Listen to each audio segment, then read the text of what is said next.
Hi, welcome to our Google Hangout all about Halloween. Today I have three extremely talented chefs and writers here with me today to share with us some vegan recipes. That's right, super easy vegan recipes for Halloween that can be whipped up in a jiffy and make you look like the best hostess or host in the world.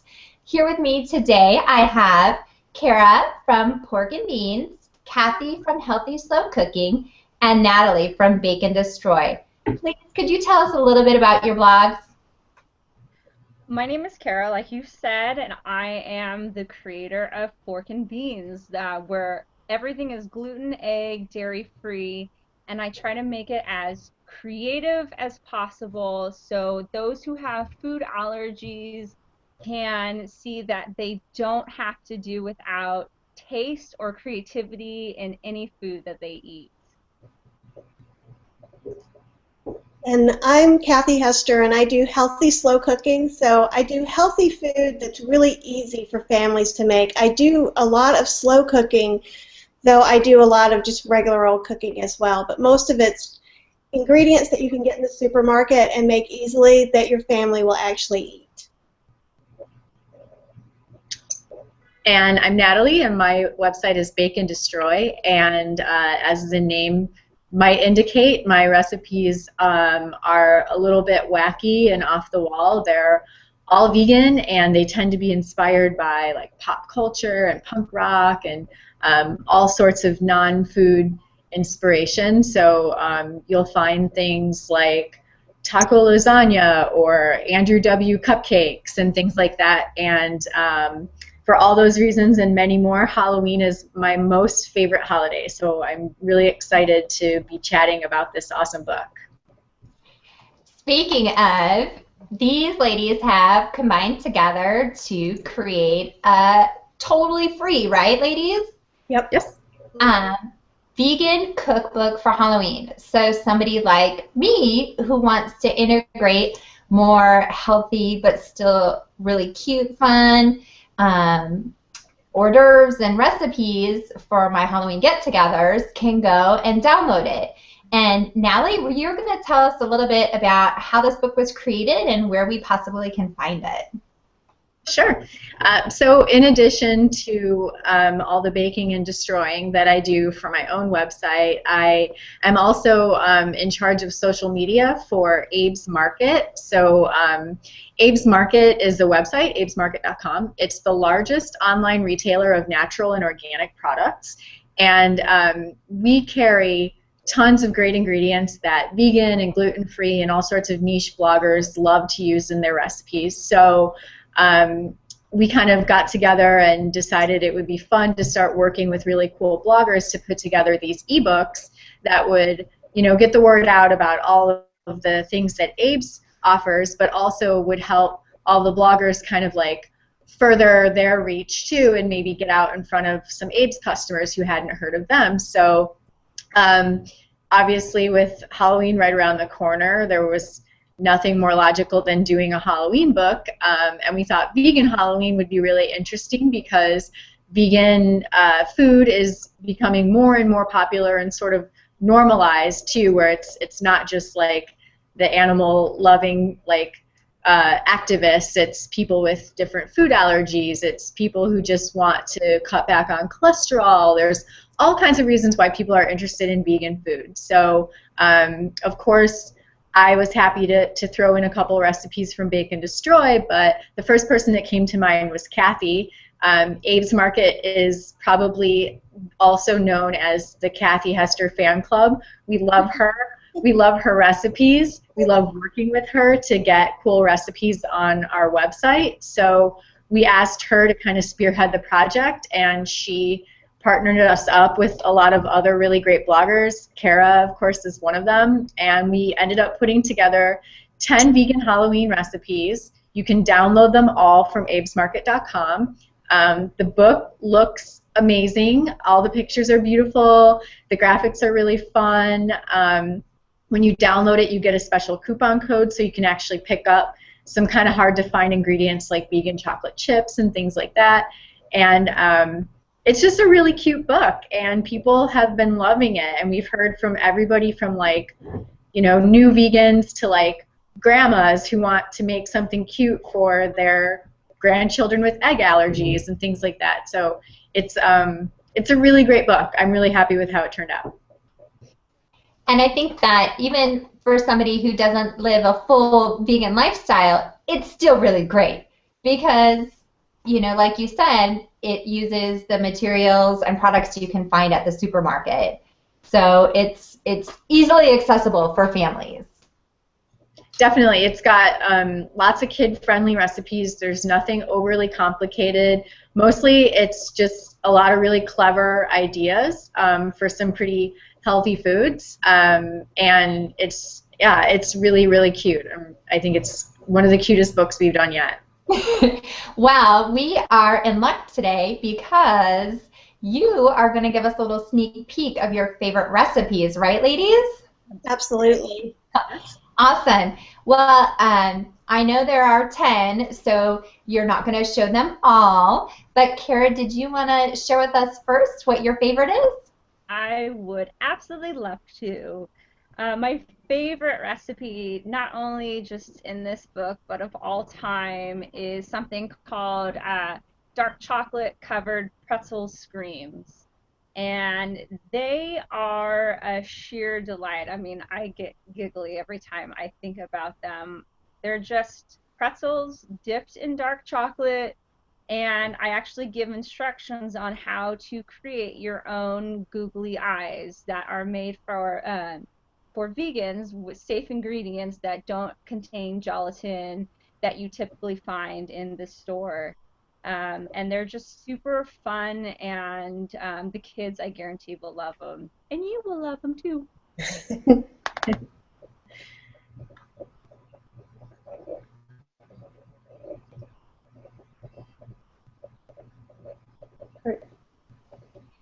Did you, Cara, have a picture of them at all?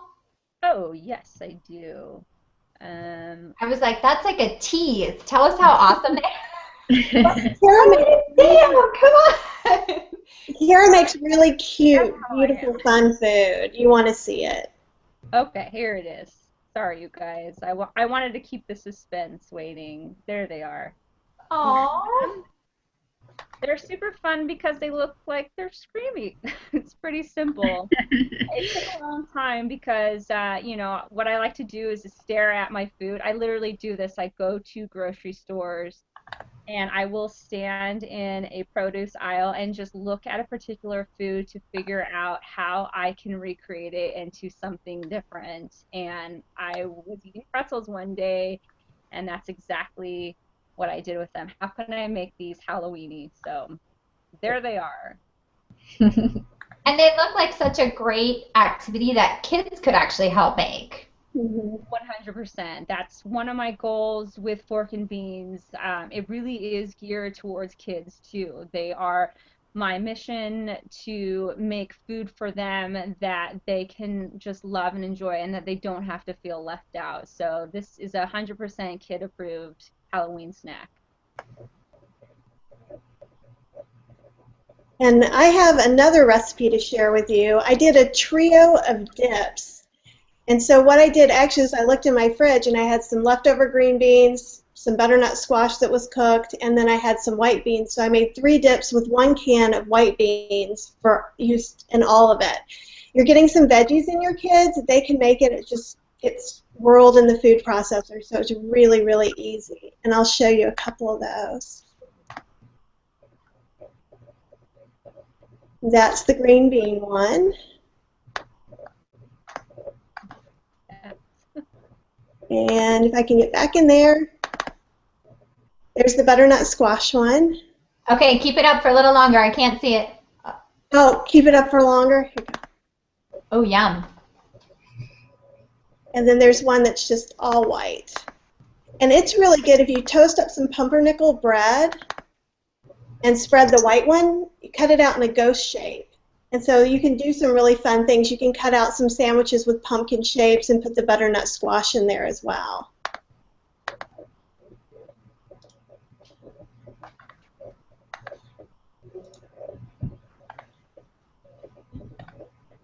Natalie, I think it's off to you now. So I actually, it's hard for me to pick because I liked so many other people's recipes in this book. Like, can we just talk about falafel fingers for a second and how amazing of an idea that is? But if I had to choose one of my own, I would say Cannibal Crockpot is a recipe that I make all the time. It's a slow-cooked jackfruit. It's really easy. It's only a handful of ingredients. Everything goes in one pot. It cooks all day.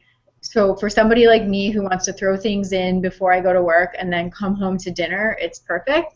And I actually call this my gateway recipe because this is the way that I get a lot of people to try a vegan recipe without freaking them out with tofu or like fake meat or anything like that. It's jackfruit, so it's a real food that you know, it isn't manipulated in any way, and it ends up tasting pretty much exactly like slow-cooked pulled pork. So I will show you a picture so you can see where it got its name.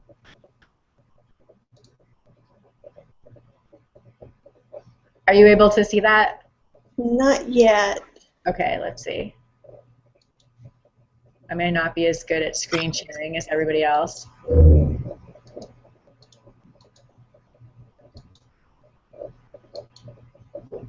Oh no. Am I having a fail? I think I'm having a fail. Well, you know what, Natalie?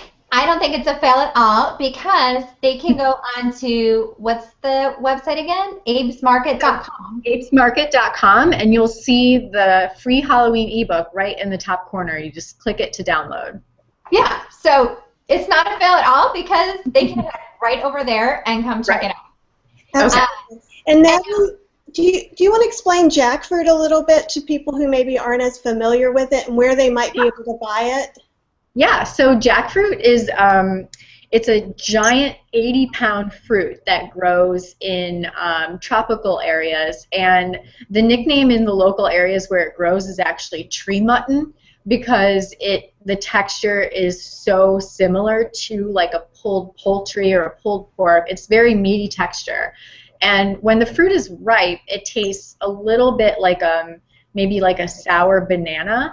But when it's unripe, it's very similar to tofu in that it really doesn't have much of a flavor in and of itself. It's very mild. So it's really easy to cook it and kind of manipulate it so that it tastes any way that you want it to taste. So I buy mine in like an Asian grocery store or just like a world market that might have Asian ingredients in a can, and you want to look for it's called young jackfruit in brine.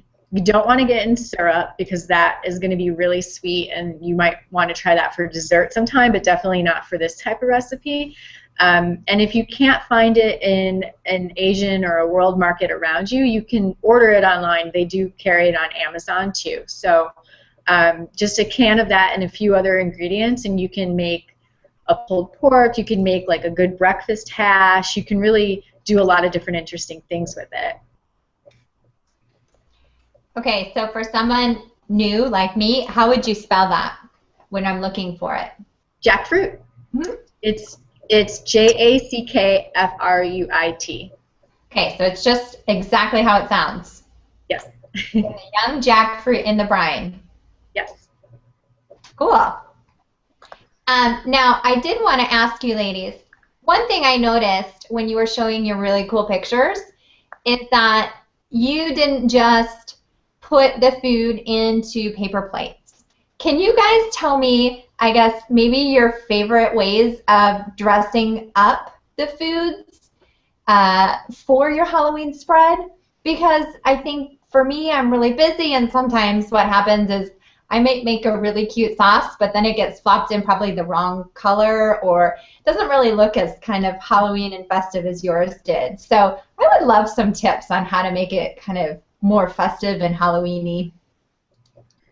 I love going to Michael's, and I love perusing all of their aisles and the Halloween stuff, getting a really cool black or gray tray to put your food on, or even creepy looking bowls. Add a really great touch. Maybe even some plastic skeleton hands too. You can throw it in. I mean, you can do anything to an ordinary piece of food with the right props that are cheap too, actually.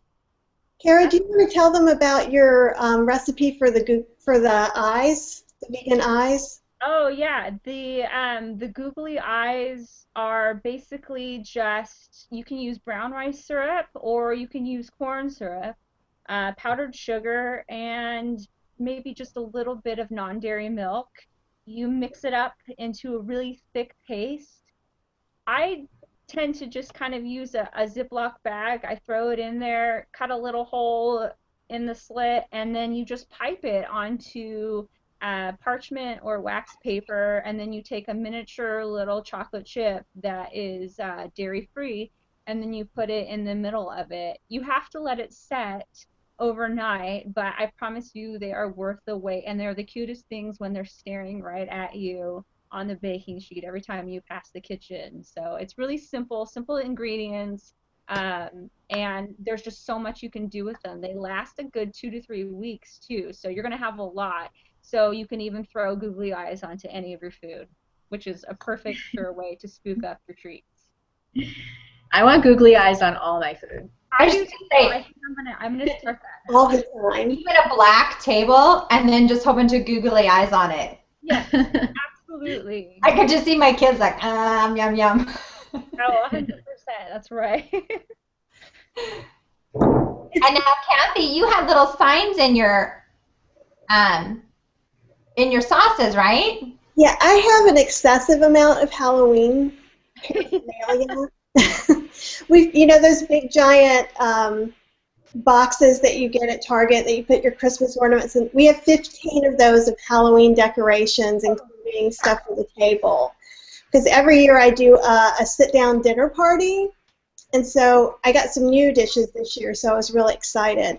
But if you don't have stuff for this year, the trick is this weekend, go and get it when it's 50% to 75% off. And so I was opening the boxes this morning, and there are all these things that I didn't remember that we bought, so it's kind of like Christmas. Another thing, like, the googly eyes are great for savory, but then like a sliced pimento olive is great for little eyes for savory food. And I can show you something really quick that I'm working on right now. Can you guys see that? Oh yeah, those are funny. Those are some of my new plates. The one in the background actually has ravens all over it, and then I got some of the Day of the Dead ones. So Those are some awesome plates, Kathy. I'm super excited. I got them actually at Crate & Barrel, and they weren't crazy expensive either. So you can still give that a go. But like, I have little cheese and dip things, and I have 15 of everything because we have such a big party. So I have 15 Halloween martini glasses with little things in the bottom. Which is why you guys should all come next year to my party. I was just going to say, I want to come to that party. Yeah, that sounds fun. Now, Kathy, do you share pictures of like your setup and your Halloween spread on Healthy Slow Cooking? I'm thinking of at least Instagramming it this year. I'm usually in a big hurry because I decide what I'm going to make that day, which is a really bad idea for everybody else. But Kathy, now you can just use the cookbook, can't you? Oh, absolutely. I've certainly, the Falafel Fingers, too, that Natalie was mentioning, Rika, who's not here, and I could show those to you really quick, too, because they're so cool. She did such a great job with that. And it's just got almonds, like, for fingernails and ketchup, so it's not even really anything that you wouldn't already have in your kitchen. I love those. Those are so funny. They are great. Well, like Kathy, I definitely go out right after Halloween and scoop up as many decorations and cupcake wrappers and things like that that I can, especially if a particular store has a theme that I love that year. Like right now, Michael's has tons of eyeballs as their Halloween stuff, which I feel like is pretty much an evergreen decoration. There's never not a good time to have eyeballs on your food. So I scoop those up, and I also make handmade toppers, which are really easy to do because sometimes there's something like a particular theme that I'm cooking or baking around that they simply do not make Friday the 13th cupcake toppers. I don't know why, but they're not available on the market. So an easy way to do it yourself is just to find an image that you like and kind of resize it and multi-up it on a sheet of paper and just print it out on cardstock, cut it out and tape it or glue it to a toothpick, and you have your own little one-off. So like I've done Halloween parties around a specific movie theme like that, or just like, you know, printed out like posters or something for things that I liked and kind of created a whole theme around that. So that's a really easy and super inexpensive way to do a really custom party that you might not be able to do with what you're finding in the, you know, in the grocery store or in the craft store. That's a great idea. Kids could do something fun too, and maybe even decorate themselves and print those out. That would be cute. Yeah, we've done like my son, you know, most of the time, well, when he was smaller, we would have like a cupcake decorating station at his birthday parties, and we would just print out like different like if he was really into Super Mario that year, we might print out a bunch of characters and a bunch of background scenery and like coins and mushrooms and like all the little things, and the kids will just build a little scene on top of their cupcake using those and like gumdrops and whatever other candy we have on hand. So I just think it's fun because you can't always find exactly what you're looking for. I have a recipe on my website for like s'more slasher cupcakes for Friday the 13th, which is why I brought that up. And obviously there aren't any Jason hockey mask cupcake toppers really out there to buy, so I made them and you know, just printed them out and put them on top and put like a trail of red frosting for blood and everything. And you can just get really creative when you're not held to what is available in the store. So it's a really cheap and easy way to do something different. It sounds like... Sorry, Kathy. I was going to say, Natalie, if you send me the links to that, what'll happen is I'll put them right on the, like right below the video, so that anyone watching can just click on the link and it'll take them right to the creative inspirations, and so maybe that they can be inspired and try their own. Okay, great. And I was just going to say, maybe there needs to be a bake and destroy line of cupcake toppers. I agree. Yeah, maybe there does, you know. Buy them. Well, yeah, I was thinking that would be great. Well, my little one just got home, so we have to close for today. I will make sure that all the links to everyone's blogs are right underneath the video, so if anyone watching later wants to go and visit, I will also put a link to our absolutely fabulous free vegan Halloween cookbook. And I encourage all of you to check it out, download it, and try those recipes at home this week. They're easy, they're fun, and they're healthy. So let's celebrate Halloween in the best way possible. Thanks for joining us.